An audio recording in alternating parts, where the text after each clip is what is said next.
Assalamualaikum anak-anak.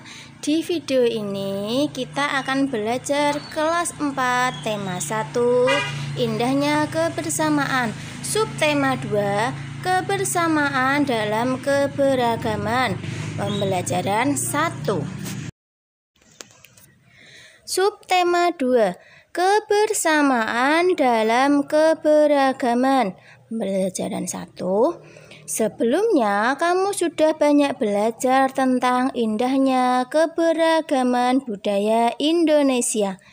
Sekarang kamu akan belajar tentang menjalin kebersamaan dalam keberagaman agama. Ayo membaca.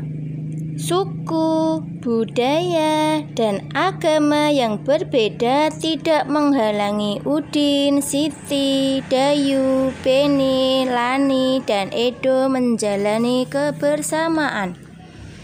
Mereka berbagi cerita tentang budaya masing-masing dan saling belajar. Hari-hari mereka penuh keceriaan dalam kebersamaan.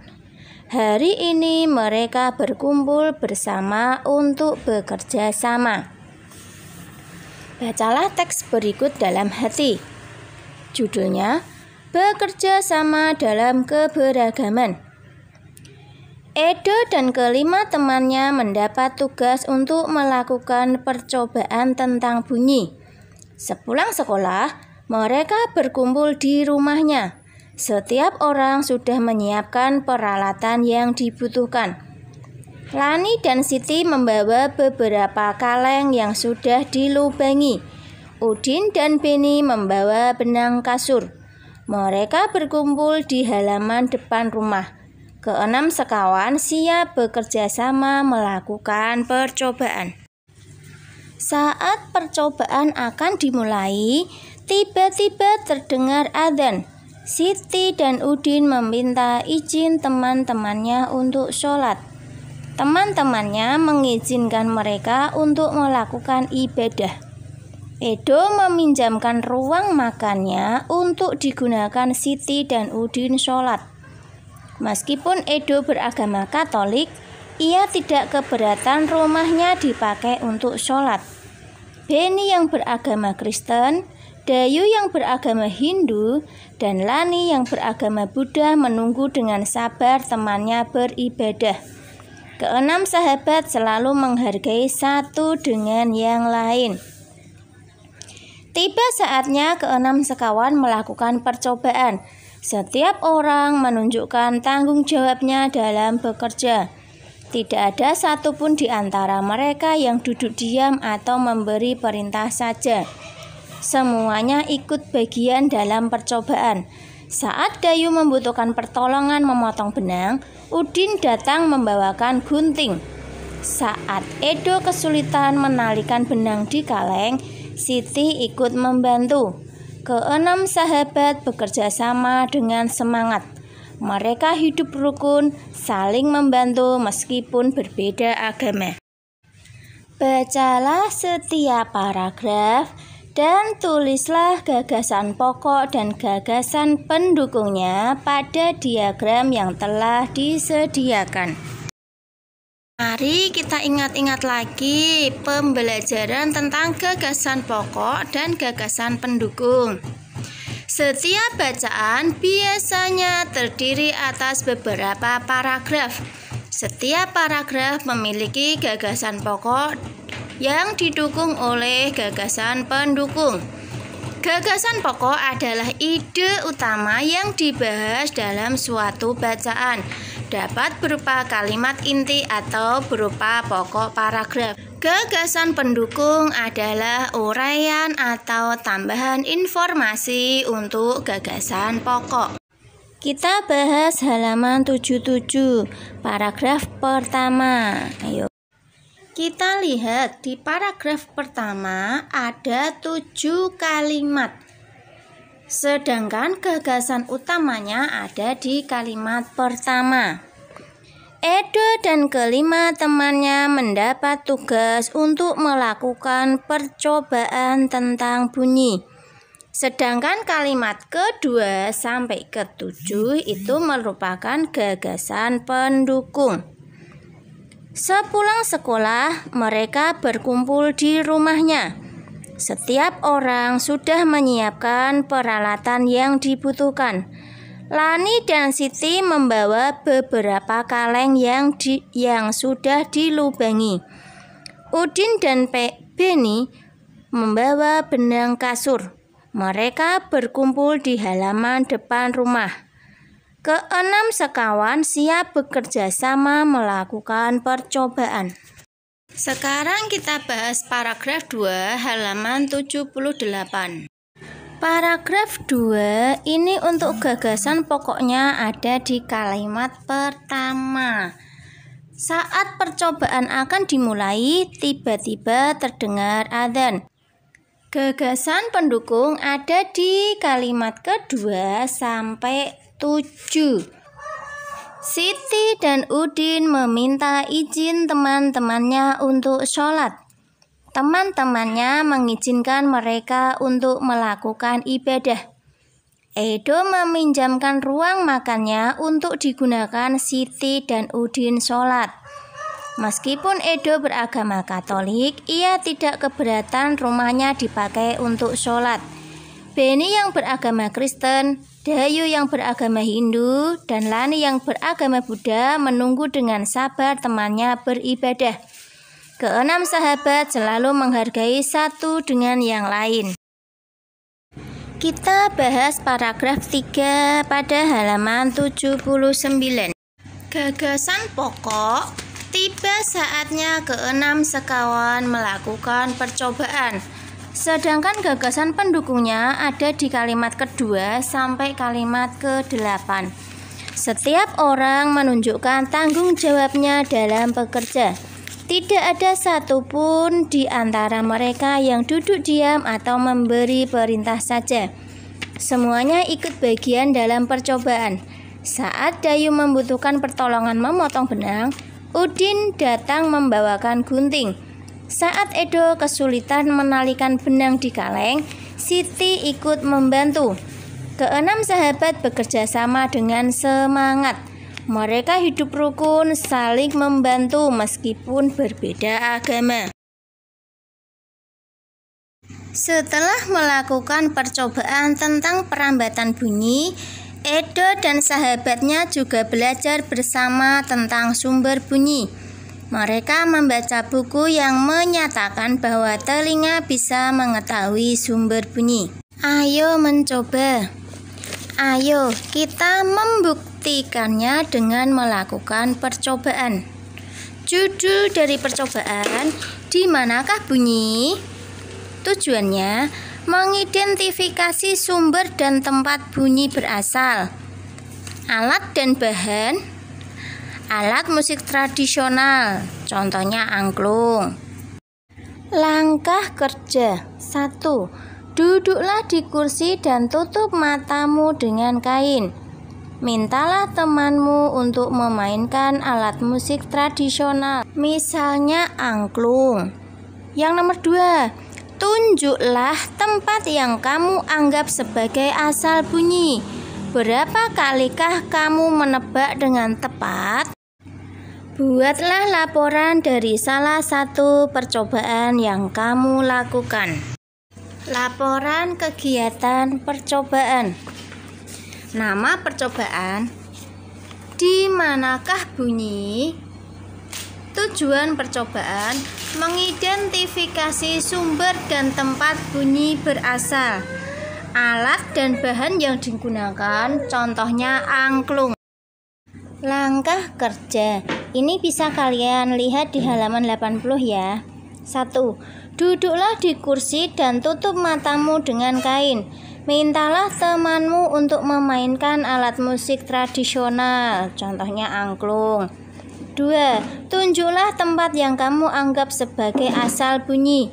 Berapa kalikah kamu menebak dengan tepat? Hasil percobaan. Dari percobaan di atas dapat dinyatakan bahwa dengan mata tertutup, kita masih dapat mendengar bunyi dengan jelas pada jarak tertentu. karena bunyi merambat melalui udara. Bunyi kemudian merambat melalui udara dan ditangkap oleh telinga kita. Kesimpulan, bunyi merambat melalui udara dari sumber bunyi ke telinga kita. Getaran bunyi mengenai gendang telinga dan diubah menjadi pesan atau sinyal listrik di telinga bagian dalam. Sinyal tersebut kemudian diteruskan oleh saraf pendengaran menuju otak yang kemudian menerjemahkan jenis dari bunyi tersebut. Indra pendengar atau telinga. Kita wajib bersyukur kepada Tuhan Yang Maha Esa karena telah menciptakan bentuk tubuh yang paling sempurna. Salah satunya adalah kita diberi indra pendengar atau telinga. Dengan menggunakan indra ini, kita bisa mendengar berbagai suara seperti kicauan burung, suara air mengalir, dan musik. Apa saja bagian dan fungsi indra pendengar? Hal apa yang perlu kita lakukan untuk merawatnya? Mari kita pelajari lebih jauh. Bagaimana telinga merasakan getaran? Semua bunyi membuat udara bergetar. Getaran bunyi mengenai gendang telinga yang berupa selembar kulit tipis. Saat itulah gendang telingamu juga mulai bergetar. Getaran dari gendang telingamu menjadi lebih besar di telinga tengahmu dan diubah menjadi pesan-pesan listrik di telinga dalammu. Apakah kamu pernah mengalami gangguan indera pendengar? Ceritakan.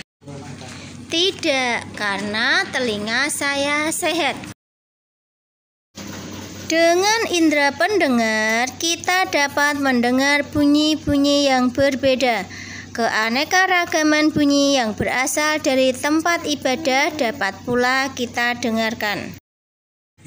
Ayo berdiskusi. Indonesia terdiri atas beragam agama. Perbedaan yang ada membutuhkan toleransi di antara pemeluknya. Pahamilah teks berikut dan diskusikan isinya dengan temanmu. Belajar dari cerita. Pak Burhan selalu memulai kegiatan di kelas dengan berbagi cerita. Bukan Pak Burhan yang bercerita, tetapi anak-anak di kelas yang bergantian bercerita. Berbagi cerita selalu dinantikan oleh anak-anak. Semua ingin memperoleh kesempatan bercerita. Pagi ini, Pak Burhan mengajak anak-anak berbagi cerita seputar hari raya. Sehari sebelum hari Natal, yaitu di tanggal 24 Desember, aku dan keluarga berkumpul di rumah Opa, ujar Edo. Di hari itu, Oma pasti memasak makanan spesial yang jarang dimasaknya di hari lain. Papeda juga menjadi makanan spesial yang terhidang di malam Natal. Kami sekeluarga berkumpul hingga larut malam dan mengakhiri malam dengan berdoa. Nah, kalau di hari Natal, pada tanggal 25 Desember, kami sekeluarga pergi beribadah Natal di gereja. Wah, ternyata hampir sama seperti hari raya Idul Fitri ya, ujar Siti. Kami pun di hari Idul Fitri selalu berkumpul dan saling memohon maaf dengan kerabat dan saudara setelah ibadah di masjid, tambahnya. Iya ya, sama seperti Edo pada hari Natal. Saat Idul Fitri juga selalu ada makanan spesial, yaitu ketupat dan opor ayam. Udin menambahkan komentar Siti. Di Bali, menjelang Hari Raya Galungan, seluruh kampung selalu ramai dihiasi oleh penjor atau janur yang tinggi.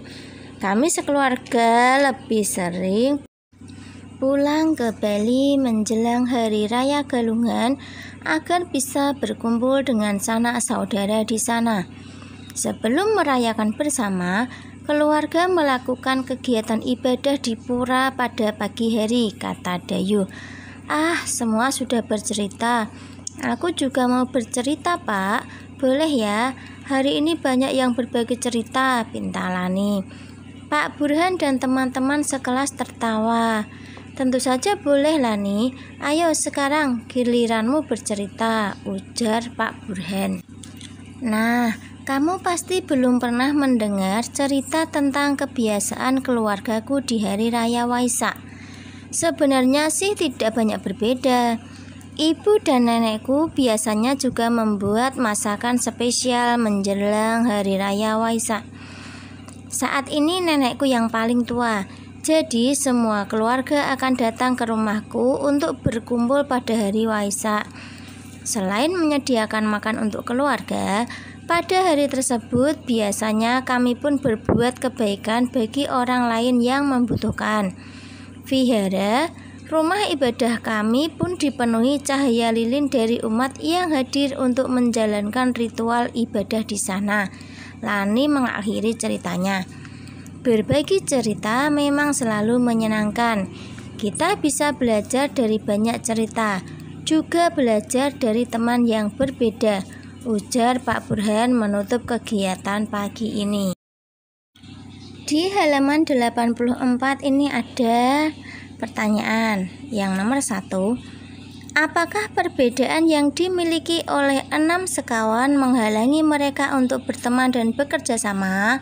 Jelaskan. Jawabannya, tidak. Dengan perbedaan yang ada, mereka dapat saling melengkapi dan saling belajar.